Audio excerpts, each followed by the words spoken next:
Muchas gracias, señor presidente. Buenos días. Agradecer lo primero la presencia en esta Cámara del señor López Reyo como representante, secretario general de la Unión General de Trabajadores en Madrid. Y bueno, yo le pediría, me gustaría tratar con usted, conocer su opinión en esta comparecencia sobre un tema que a mi juicio tras la crisis del COVID es importante, que es la vuelta al trabajo, las condiciones de la vuelta al trabajo, también un poco la valoración sobre cómo se ha desarrollado ese trabajo,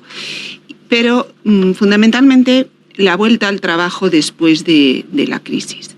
En esta vuelta al trabajo a mí me gustaría que tuviéramos espacio, ¿no?,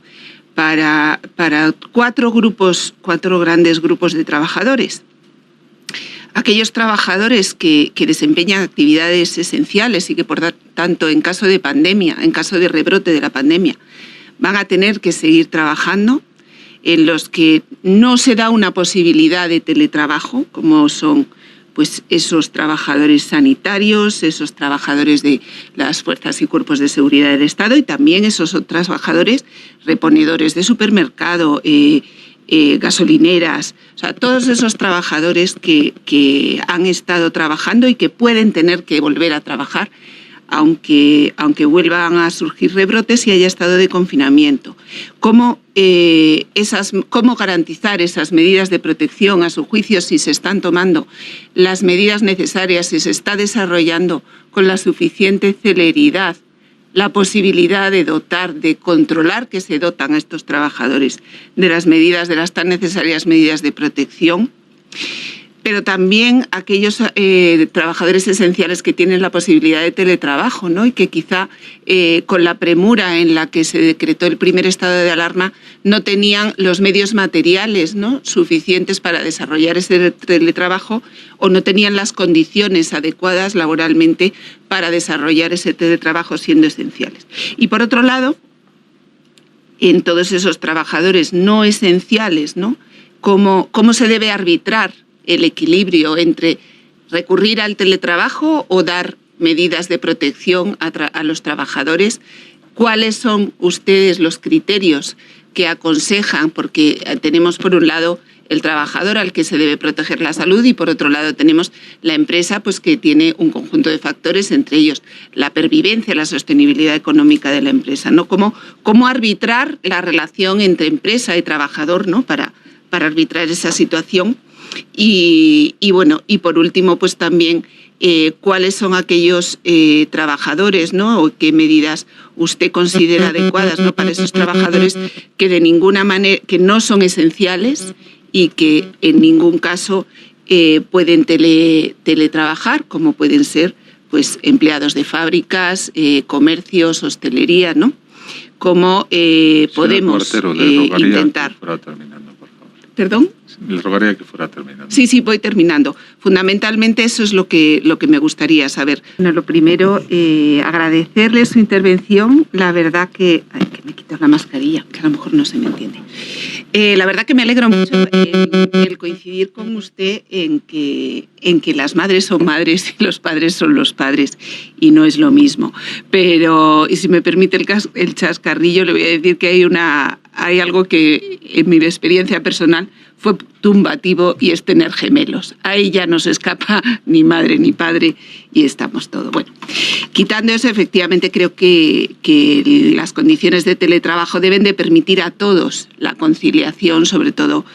en este momento en el que nos hemos visto abocados al teletrabajo, tanto trabajadores como empresas, de una forma tan tajante y tan rápida, ¿no? Ha contestado a una de las preguntas que yo tenía preparada para hacerle, aunque no le he hecho en la primera parte, y es ¿cómo ven ustedes que se debe regular el teletrabajo? Si por ley, que parece ser que ya se está preparando un proyecto de ley, si en los convenios colectivos o si debe de ser un acuerdo, ¿no?, entre empresa y trabajador, ¿no?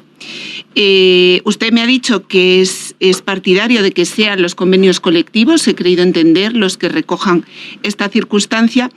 Desde mi punto de vista, cada uno de estos tres ámbitos tienen su lugar, tienen su razón de ser y es importante que haya un consenso en los principios en los que se establezcan, ¿no? Si nos vamos al Acuerdo Marco Europeo sobre el teletrabajo aprobado en julio de 2012, creo que se nos ha quedado un poco atrás ese acuerdo europeo del teletrabajo, del trabajo en remoto, como queramos llamarle, porque una de las bases de ese acuerdo estaba en la voluntariedad, tanto por parte del trabajador como por parte, es decir, lo metía en el ámbito de la negociación de cada una de los trabajadores con la empresa o en esa voluntad de la empresa de acogerse a nuevas tendencias. Bueno, creo que circunstancias como el coronavirus, que nos han obligado a reducir la movilidad de los empleados, hacen que haya que añadir una nueva perspectiva, que es cuando el teletrabajo es no solo una opción, sino una necesidad para el empleado, para mantener su trabajo, para la empresa, para mantener la empresa abierta. Y, por tanto, creo que ahí, en el caso de los trabajos esenciales, es quizá en una ley en donde sí que se deban de definir, ¿no?, esas condiciones de teletrabajo. Y igual que ha manifestado el representante de la CEIM, creo que es muy importante dotar todos estos mecanismos, sean las leyes, sean convenios colectivos, sean los acuerdos entre las empresas y los trabajadores, de una gran flexibilidad. Creo que la única posibilidad de sacar adelante esto para beneficio de todos es precisamente dotar de un marco regulatorio lo suficientemente flexible, ¿no?, para poderse adaptar a todas las circunstancias y, sobre todo, para poderse adaptar a estas circunstancias de inminencia, vuelvo a la posibilidad de que el rebrote nos haga necesario teletrabajar de nuevo. Y también, ¿no?, para, en cierto modo, yo reflexiono muchas veces acerca de todas las personas que, como usted bien ha dicho, han hecho frente a sus obligaciones a través del teletrabajo, compartiendo su equipo personal con sus hijos, en los que han tenido que llevar una enseñanza también a distancia, en un entorno que efectivamente no estaba preparado para ello y que ahora mismo, pues a partir de septiembre, en caso de la Administración, a partir de ella, en el caso de muchas empresas, vuelven a trabajar, ¿no?, con lo que no es un derecho, pero que yo creo que todos vamos a exigir a partir de ahora como un derecho, ¿no? Esa necesidad de conciliación de la vida familiar. Esas personas que han estado 3 meses trabajando, ¿cómo se les va a poder negar ahora el quedarse en casa cuidando de un niño, cuidando de una persona mayor que tienen a su cargo, porque no se ha regulado todavía o porque no se han creado las condiciones para ese trabajo, ¿no? Sería pues verdaderamente un fracaso como sociedad si no somos capaces de integrar, ¿no?, esta situación. También me gustaría hacer una reflexión, ¿no?, en cuanto a que el teletrabajo que hemos descubierto ahora, ¿no?, parece una medida tan adecuada en los casos en los que es necesario